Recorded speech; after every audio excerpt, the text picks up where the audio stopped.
ശ്രീ ലത്തീഫാണ് പട്ടാമ്പിയിൽ നിന്നും. ശ്രീ ലത്തീഫ്, ഇത്തരം വിവേചനം, സ്ത്രീകളുള്ള വിവേചനം മാറ്റേണ്ട കാലം ആയില്ലേ? മൊത്തത്തില് വിവേചനമാണ് നടത്തിക്കൊണ്ടിരിക്കുന്നത് ഇപ്പോ. കാരണം ഡോക്ടർമാർ വിവേചനം നടത്തുന്നത് പിന്നെ നമ്മൾ ഏത് ഭാഗത്ത് പോയാലും വിവേചന. ഇപ്പോ ഡോക്ടർമാർ നടത്തുന്ന വിവേചനം എന്താ വെച്ചാല്, വയറുവേദനക്ക് പോയാല് പല്ലുവേദനയുടെ ഗുളിക തന്നിട്ട് കാര്യമില്ലല്ലോ, അത് വിവേചനല്ലേ? ശരിക്ക് ഒറ്റ ഗുളിക കൊടുത്താൽ മതി. ഇസ്ലാം മതത്തില് അവർക്ക് അവരുടേതായ നിയമങ്ങളും കാര്യങ്ങളും നിശ്ചയിച്ചിട്ടുണ്ട്. അതിൽ വിവേചനം എന്നല്ല, അത് ആ മതം പഠിപ്പിച്ച കാര്യങ്ങളല്ല അവർ ചെയ്യേണ്ടത്. ആണോ ശ്രീ ലത്തീഫ്? ഹലോ, ഇസ്ലാം മതത്തിൽ തന്നെ സ്ത്രീകൾക്ക് പള്ളികളിൽ പ്രവേശനം അനുവദിക്കുന്ന വിഭാഗങ്ങളും ഇല്ലേ? അങ്ങനെ ചില ആളുകള് ചില കാലഘട്ടങ്ങളിൽ ഓരോ വിഭാഗം വരും. ആ വിഭാഗത്തിന് അതാണ് ശരി എന്ന് നിശ്ചയിച്ചു പോണതല്ലല്ലോ ഇസ്ലാം മതം. ഇസ്ലാം മതത്തിൽ തന്നെ പ്രവാചകൻ തന്നെ പറഞ്ഞിട്ടില്ലേ, സ്ത്രീകൾക്ക് ആരാധന നടത്താനുള്ള അവകാശത്തെ, പള്ളിയിൽ വരാനുള്ള അവകാശത്തെ നിഷേധിക്കരുതെന്ന്. പിന്നെ പട്ടാമ്പിക്ക് വണ്ടി ബസ് കയറുന്നതിനെ കോഴിക്കോട്ടേക്കുള്ള ബസ്സിൽ കയറിയിട്ട് ഇത് പട്ടാമ്പിക്ക് പോകുമെന്ന് പറഞ്ഞിട്ട് കാര്യമില്ല. പ്രവാചകൻ പറഞ്ഞ കാര്യങ്ങൾ എന്തായിരുന്നു, എങ്ങനെ സ്ത്രീകൾക്ക് വ്യാഖ്യാനിക്കുന്നല്ലേ ലത്തീഫ്? അല്ല, അത് വ്യാഖ്യാനല്ലോ, ഇസ്ലാം പഠിപ്പിച്ചത് അതാണല്ലോ. ഞാനതാ ചോദിച്ചത്, ഇസ്ലാം പഠിപ്പിച്ച ഇതിൽ തന്നെ സ്ത്രീകൾക്ക് ആരാധനയ്ക്ക് അനുവദിക്കുന്ന വിഭാഗങ്ങളും അനുവദിക്കാത്ത വിഭാഗങ്ങളും ഇല്ലേ? അപ്പോൾ എല്ലാവരും ഒരേ വേദപുസ്തകം തന്നെയല്ലേ പിന്തുടരുന്നത്? അല്ല, രണ്ട് പള്ളിയില് ഒരേ വേദപുസ്തകമാണ് എല്ലാവരും കൈകാര്യം ചെയ്യുന്നത്, ഖുർആൻ തന്നെയാണ്. പക്ഷെ അതിൽ കുറച്ച് വ്യത്യാസങ്ങളുണ്ട്. ഓരോ ആളുകൾക്ക് കാലഘട്ടത്തിന് അനുസൃതമായിട്ട് ഓരോന്നും മാറ്റിയെടുക്കുന്നത്. ഇപ്പൊ സ്ത്രീകൾക്ക് ഇസ്ലാം മതത്തിൽ എന്നാൽ നാളെ ഈ ആളുകള് കോടതി പോട്ടെ, ഇസ്ലാം മതത്തില് ഏറ്റവും കൂടുതൽ സ്ത്രീകൾക്കാണ് ഇസ്ലാം മതത്തില് എല്ലാ ഇതും കൊടുത്തിട്ടുള്ളത്. ഉന്നമനത്തിൽ ഏറ്റവും മുൻപന്തിയില് സ്ത്രീകളാ. ഉമ്മാന്റെ കാലടിപ്പാടിലാണ് സ്വർഗം എന്നാ പഠിപ്പിച്ചത്. നാളെ കോടതി പോയിട്ട് ലത്തീഫ്, അത് എല്ലാ മതങ്ങളുടെയും ഒരു പൊതു സ്വഭാവം അങ്ങനെയാണ്. മതങ്ങൾ ഈ സ്ത്രീകളെ അങ്ങ് മഹത്വവൽക്കരിച്ച് അവർക്ക് ഉള്ള സ്വാതന്ത്ര്യമെല്ലാം, ഇപ്പൊ ഇസ്ലാം മതമോ അല്ല എല്ലാ മതത്തിൽ, നിങ്ങൾ ഇസ്ലാം മതത്തിന്റെ കാര്യം താങ്കൾ പറഞ്ഞുകൊണ്ട് ചോദിക്കാം, ഇസ്ലാം മതത്തിലായാലും ഈ പറയുന്നത് പോലെ മഹാഭൂരിപക്ഷം പേരും പിന്തുടരുന്ന രീതികളിൽ സ്ത്രീകൾക്ക് തുല്യമായ പ്രാധാന്യമില്ല. ഏതെങ്കിലും പുരോഹിതന്മാരായി സ്ത്രീകൾക്ക് അനുമതിയുണ്ടോ? സ്ത്രീകളാണോ കേരളത്തിലടക്കം, ഈ കേരളത്തിലടക്കം ഭൂരിപക്ഷം എടുത്താൽ പുരോഹിതന്മാരിൽ പകുതി പേരുടെ 4-1 10-1 ഉണ്ടോ? സ്ത്രീകൾക്ക് ഇസ്ലാം മതത്തിൽ ആരെ പറഞ്ഞത് തുല്യനീതി ഇല്ലാന്ന്? ഞാൻ മതത്തിന്റെ നീതിയുടെ കാര്യമല്ല പറഞ്ഞത്, അത് നടപ്പാക്കുന്ന ആളുകൾ സ്ത്രീകൾക്ക് തുല്യനീതി നൽകിയിട്ടുണ്ടോ? ഉണ്ടല്ലോ, ഏതല്ലാത്തത്? അതാ ഞാൻ ചോദിച്ചത്. എങ്കിൽ കേരളത്തിലെ മുസ്ലിം പള്ളികളിലൊക്കെ അവിടുത്തെ പുരോഹിതന്മാരായി നിൽക്കുന്നവരിൽ പകുതി വേണ്ട, ഒരു 10-1 സ്ത്രീകളുണ്ടോ? അതായത് ഇസ്ലാമിന്റെ കേരളത്തിൽ മാത്രമല്ല, ഇപ്പോഴും സ്ത്രീകളുടെ കൂടെ സ്റ്റേജിൽ കയറാത്ത വലിയ നേതാക്കന്മാരില്ലേ ഈ മതവുമായി ബന്ധപ്പെട്ട്? അത് ഇസ്ലാമിന്റെ കാഴ്ചപ്പാട്, ഇസ്ലാം പഠിപ്പിച്ച കാര്യങ്ങൾ അങ്ങനെ ഉണ്ടെന്നേ. ഇസ്ലാം അങ്ങനെ പഠിപ്പിച്ചിട്ടുണ്ടോ? സ്ത്രീകളുമായി സ്റ്റേജ് പങ്കിടരുത് എന്ന് പഠിപ്പിച്ചാണോ? അങ്ങനെയാണോ പഠിപ്പിച്ചിട്ടുള്ളത്? അല്ല, ഞാൻ ചോദിക്കട്ടെ, എന്നാ പ്രവാചകന്റെ കാലഘട്ടത്തില് ഈ കുറെ യുദ്ധങ്ങൾ നടന്നു. എല്ലാ യുദ്ധത്തിനും മുഴുവൻ സ്ത്രീകളും യുദ്ധത്തിന് പോവാന് ബദ്ർ നടന്നു, ആ കാലമൊക്കെ കഴിഞ്ഞില്ലേ ശ്രീ ലത്തീഫ്?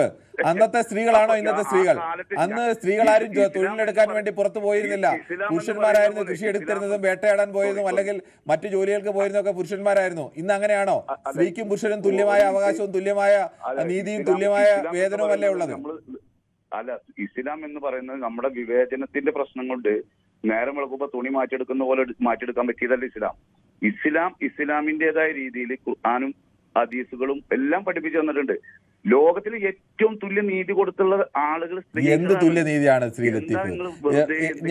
അത് എവിടെയാണ് നടപ്പായി? ഈ കേരളത്തിലെ മഹാഭൂരിപക്ഷം വരുന്ന മുസ്ലിം സ്ത്രീകൾക്ക് മുസ്ലിം പുരുഷന്മാരെ പോലെയുള്ള എല്ലാ അവകാശങ്ങളും ഉണ്ട്. അവർക്ക് പള്ളിയുടെ മുന്നിലത്തെ വാതിലൂടെ തന്നെ കടന്നു കയറാം. അവർക്ക് പള്ളി കമ്മിറ്റികൾ പ്രധാനപ്പെട്ട സ്ഥാനങ്ങളിൽ ഇരിക്കാൻ അങ്ങനെ ഒരു അവകാശം കേരളത്തിലെ മുസ്ലിം സ്ത്രീകൾക്ക്, മഹാഭൂരിപക്ഷം വരുന്ന മുസ്ലിം സ്ത്രീകൾക്കുണ്ടെങ്കിൽ താങ്കൾ പറയൂ. അല്ല, കൊടുക്കുന്ന വിഭാഗങ്ങളുണ്ട് അതിൽ ചില, അത് ഞാൻ നിഷേധിക്കുന്നില്ല. കൊടുക്കുന്ന വിഭാഗങ്ങൾ അതിലുണ്ട്. പക്ഷേ മഹാഭൂരിപക്ഷം പേരും അത് കൊടുക്കുന്നില്ല. അവർ കൈയടക്കി വെച്ചിരിക്കുകയാണ് പുരുഷന്മാർ. അല്ല സ്ത്രീകൾക്ക് കൊടുത്ത അവകാശം പറഞ്ഞുതരാ. സ്ത്രീകളോട് പറഞ്ഞത് നിങ്ങൾ ഏറ്റവും നിങ്ങളുടെ വീട്ടിലെ ഏറ്റവും ഇരുട്ടായ റൂമിൽ നിസ്കരിക്കുന്നതാണ്. നിങ്ങൾ മക്കത്തെ പള്ളിയിൽ പോയി നിസ്കരിക്കുന്നതിനേക്കാൾ പുണ്യം എന്ന് പറഞ്ഞെടുത്ത്. അതെന്തിനാണ് അവർക്ക് മദ്രസ പള്ളികൾ സ്ത്രീകൾ പുറത്തിറങ്ങിയാൽ മറ്റുള്ളവർ കാണുമെന്നോ? സ്ത്രീകൾ വീട്ടിൽ തന്നെ തളച്ചിടാൻ വേണ്ടിയുള്ളതല്ലേ ഇത്? അല്ലെങ്കിൽ പുറത്തിറങ്ങി നിസ്കരിച്ചാൽ എന്താണ് അവർക്ക് കുഴപ്പം? എന്താണെന്നറിയോ, നമ്മുടെ കാഴ്ചപ്പാടിന്റെ കുഴപ്പമാണ്. അത് തന്നെയാണ് കാഴ്ചപ്പാടിന്റെ കുഴപ്പം തന്നെയാണ് ഞാനും പറയുന്നത്. അല്ല, അത് നിങ്ങൾ കാണുന്ന കാഴ്ചപ്പാടിന്റെ വിഷയമാണ്. നമുക്ക് ഏത് രീതിയിലേക്ക് വേണമെങ്കിലും അതിന് കൊണ്ടുപോവാം. പിന്നെ ബഹുഭൂരിപക്ഷം 1500 വർഷം, 1450, 460 വർഷം ഇതിനെ പിന്തുടർന്ന് വന്നത് എന്തുകൊണ്ടാണ്? ശ്രീ ലത്തീഫ്, എന്റെ ഒരു സംശയം, ഒരു 50 വർഷം മുമ്പ്, അല്ല ഞാൻ ചോദിക്കട്ടെ, 50 വർഷം മുമ്പ് ശ്രീ ലത്തീഫ് എത്ര വയസ്സുണ്ട്? കറക്റ്റ് ആ ടൈം തന്നെ 50 വയസ്സ്. പോട്ടെ, എന്തായാലും ഒരു 50 വർഷം മുമ്പ് എന്തായാലും ചരിത്രം അറിയാമായിരിക്കുമല്ലോ. കേരളത്തിലെ പിന്നെ സർക്കാർ ഓഫീസുകളിൽ എവിടെ ചെന്നാലും കേരളത്തിൽ, അത് ഹിന്ദുവോ മുസ്ലിമോ ക്രിസ്ത്യാനിയോ ആരോ ആയിക്കോട്ടെ, അതിൽ 90% പേരും പുരുഷന്മാരായിരുന്നു. ഒരു 5-10% പേരാണ് സ്ത്രീകൾ ഉണ്ടായിരുന്നത്. ഇന്ന് കേരളത്തിലെ പല സർക്കാർ ഓഫീസുകളിലും ചെന്നാൽ പകുതിയിൽ കൂടുതലോ സ്ത്രീകളാണ്. അതിൽ എല്ലാ മതക്കാരുമുണ്ട്. ഈ എല്ലാ മതക്കാരും സ്ത്രീകളെ വീട്ടിൽ നിന്ന് പുറത്തിറക്കാതെ ഞങ്ങളുടെ വീട്ടിൽ കുഞ്ഞുങ്ങളെ നോക്കി നിന്നാൽ മതി, ഞങ്ങൾക്ക് ഭക്ഷണം വെച്ച് തന്നാൽ മതി, വീട്ടുജോലി ചെയ്താൽ മതി എന്ന് പറഞ്ഞ് ഞങ്ങളെന്തോ ഒരു ദേവതയായ പോലെ അങ്ങ് വെച്ചിരിക്കുകയാണ്. നിങ്ങൾ അടച്ചിട്ട മുറിയിൽ അകത്തിരുന്നതെന്ന് പ്രാർത്ഥിച്ചാൽ മതി, അല്ലെങ്കിൽ നിങ്ങൾ വീടിന് പുറത്തിറങ്ങണ്ട എന്നൊക്കെ പറഞ്ഞ് വെച്ചിരുന്നതാണ് ഈ പുരുഷന്മാർ. അവിടെ നിന്നൊക്കെ സ്ത്രീകൾ മാറി അവരിന്ന് സമൂഹത്തിൻ്റെ മുൻപന്തിയിൽ നിൽക്കുകയാണ്. ഇന്ന് രാജ്യത്തെയൊക്കെ നയിക്കുന്ന രീതിയിലേക്ക് സ്ത്രീകൾ എത്തപ്പെട്ട്, ആ കാലത്തും പഴയ കാലത്ത് ഞങ്ങളുടെ സംരക്ഷണം തുല്യത നൽകുന്നു ഞങ്ങൾ എന്നൊക്കെ, അല്ലെങ്കിൽ എന്തോ നൽകുന്നു എന്നൊക്കെ പറഞ്ഞു കഴിഞ്ഞാൽ ആ സ്ത്രീകൾ തന്നെ ചിരിക്കും. അയ്യോ, നിങ്ങൾ അത് അവിടെയാണ് നിങ്ങൾക്ക് തെറ്റ് പറ്റിയത്. ഇപ്പോ സ്ത്രീകള് പണിക്ക് പോകണ്ട, സ്ത്രീകള് ജോലി ചെയ്യണ്ട, സ്ത്രീകൾ വീട്ടിലിരുന്നാൽ മതി എന്ന ഒരു സന്തോഷ വാർത്ത അവരെ അറിയിക്കുക. ആ സന്തോഷ വാർത്ത അറിയിച്ചിട്ട് അവർക്ക് അവരുടേതായ സ്വാതന്ത്ര്യത്തില് അവർക്ക് ജോലിക്ക് പോകണം. എന്നാൽ നാളെ മുതൽ കാര്യം ചെയ്യും ലത്തീഫെ, പുരുഷന്മാർ വീട്ടിൽ നിന്ന് ജോലിയൊക്കെ ചെയ്യട്ടെ, കുട്ടികളെ വളർത്തുകയും പാചകം ചെയ്യുകയൊക്കെ ചെയ്യട്ടെ, സ്ത്രീകൾ ജോലിക്ക് പോട്ടെ എന്ന് പറഞ്ഞാൽ അങ്ങനെ തിരിച്ചു പറഞ്ഞുകൂടെ? അപ്പൊ നിങ്ങൾ അപ്പൊ ഈ ആളുകളൊക്കെ വേറെ വാളെടുത്തിറങ്ങില്ലേ? എന്ത് വാദം? ഇതാ പെണ്ണുങ്ങള് വാളെടുത്തിറങ്ങുന്നത് എന്തിനു വാളെടുക്കണം? ഇപ്പോൾ പുതിയ തലമുറയിലെ സ്ത്രീകളെല്ലാവരും ഇങ്ങനെയല്ലേ ചെയ്യുന്നത്? അവരെല്ലാവരും പഠിക്കുകയും നല്ല വിദ്യാഭ്യാസം നേടുകയും ജോലി നേടുകയും ഒക്കെ ചെയ്യുന്നില്ല. അവരൊക്കെ സ്വന്തം കാലിൽ നിൽക്കുകയല്ലേ? ഓക്കെ, ഞാനൊരു കാര്യം ചെയ്യാം. നാളെ ഈ ചാനലിലുള്ള ആളുകള് ഒരു വലിയൊരു സംരംഭം വെച്ചിട്ട് പറയാ, നാളെ മുതൽ പുരുഷന്മാരൊന്നും ജോലിക്ക് പോകണ്ട, അങ്ങനെ നമ്മളൊരു നിയമം പാസ്സാക്കി. സ്ത്രീകൾ മാത്രം ജോലിക്ക് പോവുക, ജോലിക്ക് പോയിട്ട് ഇവർക്ക് പണിയെടുത്ത് തിന്നാൻ കൊടുക്കട്ടെ അറിയാം. പിറ്റേന്ന് സ്ത്രീകൾ വാളെടുത്തിട്ട് ഇറങ്ങും. കംപ്ലീറ്റ് സ്ത്രീകൾ എന്ത് പറഞ്ഞിട്ടെന്നറിയോ? ആണുങ്ങൾക്ക് തിന്നാൻ കൊടുക്കുക. ആണുങ്ങൾക്ക് അങ്ങനെ ഒരു വിഷയമില്ല. ആണുങ്ങളെ സംബന്ധിച്ച അതാണ് അവരെ. ശ്രീ ലത്തീഫ്, താങ്കൾക്ക് വളരെ സിമ്പിളാണ്. താങ്കളുടെ ചിന്താഗതി അനുസരിച്ച് പുരുഷന്മാരെന്തോ അധ്വാനിക്കുന്നുണ്ട്, അതുകൊണ്ട് ഞങ്ങൾക്ക് എല്ലാവിധ സ്വാതന്ത്ര്യം വേണം, ഞങ്ങളുടെ കുട്ടികളെ നോക്കി ഞങ്ങൾക്ക് ഭക്ഷണം ഉണ്ടാക്കി തന്ന് എൻ്റെ വീടെല്ലാം സംരക്ഷിച്ചുകൊണ്ട് സ്ത്രീകളൊക്കെ വീട്ടിലിരുന്നോണം, ഞങ്ങളെന്തോ നിങ്ങൾക്ക് എന്തോ വലുത് ചെയ്തു തരികയാണെന്ന് ഈ സ്ത്രീകളാരും അവരാരും ചിലപ്പോൾ പറയാൻ അവർക്ക് മടി കാണും എന്നേ ഉള്ളൂ ചിലർക്കെങ്കിലും. പുതിയ കാലത്ത് അങ്ങനെ പോലും മടിയില്ല. അവർ മുഖത്ത് നോക്കി തന്നെ, ലത്തീഫെ താങ്കളെ പോലുള്ളവരുടെ മുഖത്ത് നോക്കി തന്നെ ചോദിക്കും, ഇതൊന്നും നിങ്ങളൊന്നും തരേണ്ട കാര്യമില്ല, ഞങ്ങൾക്കും നിങ്ങൾക്കും എല്ലാം തുല്യ അവകാശമാണുള്ളതെന്ന് അവർ ഉറക്കെ തന്നെ പറയും. ഞങ്ങൾ ഈ 40 എനിക്ക് 40-45 വയസ്സായി. ഞാൻ ഈ 45 വർഷം ജീവിച്ചത് ഒരു 10 വർഷം പോട്ടെ, 10-35 വർഷം ഞാൻ നാട്ടിൽ ജീവിച്ചിട്ട് ഈ ജാതി ഒന്നും ആരും പറയുന്നത് കേട്ടിട്ടില്ലല്ലോ. എന്നാൽ നാളെ കേൾക്കേണ്ടി വരും ലത്തീഫ്. നാളെ കേൾക്കേണ്ടി വരുമ്പോ ഇത്തരം കാര്യങ്ങൾ ഇപ്പൊ നാട്ടിൽ എന്തെല്ലാം വിഷയങ്ങള് മാറി മറിഞ്ഞു വരുന്നുണ്ട്. പക്ഷെ ഓരോരുത്തരുടെ നിലപാടുകളും, ഓരോ മതത്തിന്റെ നിലപാട്, ഓരോ സമൂഹത്തിന്റെ നിലപാട്, ഓരോ സമുദായത്തിന്റെ നിലപാട്, ഓരോ രാജ്യത്തിന്റെ നിലപാട്, ആ നിലപാടുകളുമായിട്ട് അതങ്ങനെ മുന്നോട്ട് പോകും. അതൊന്നും മുന്നോട്ട് പോയിട്ടില്ല ലത്തീഫ്. ഞാനതാ ചോദിച്ചത്. ലത്തീഫ് ജനിച്ച കാലത്ത്, ലത്തീഫിന്റെ കൗമാര കാലത്ത് എത്ര സ്ത്രീകൾ വാഹനം ഓടിച്ച് താങ്കളുടെ നാട്ടിൽ പട്ടാമ്പിയിലൂടെ സ്ത്രീകൾ പോകുമായിരുന്നു?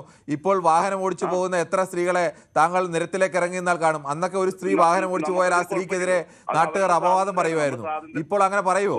അവരുടെ ഇത് നിങ്ങൾ വേറെ, അത് നിങ്ങളുടെ ചിന്താഗതിയുടെ പ്രശ്നമാണ്. അവരുടെ സ്വാതന്ത്ര്യത്തെ ഹനിക്കാനോ അവരുടെ സ്വാതന്ത്ര്യത്തെ ഹനിക്കലല്ലേ? നിങ്ങൾ പള്ളിയിൽ ഫ്രണ്ട് മുൻവഴിക്കൂടെ കയറരുതെന്ന് പറഞ്ഞാൽ അവരുടെ സ്വാതന്ത്ര്യത്തെ ഹനിക്കലല്ലേ? അവരെ കണ്ട് കുറഞ്ഞ ആളുകളാണോ? അത് വിശ്വാസത്തിന്റെ ഭാഗമായ കാര്യമാണെന്നേ. വിശ്വാസം സ്വാതന്ത്ര്യം രണ്ടാണ്.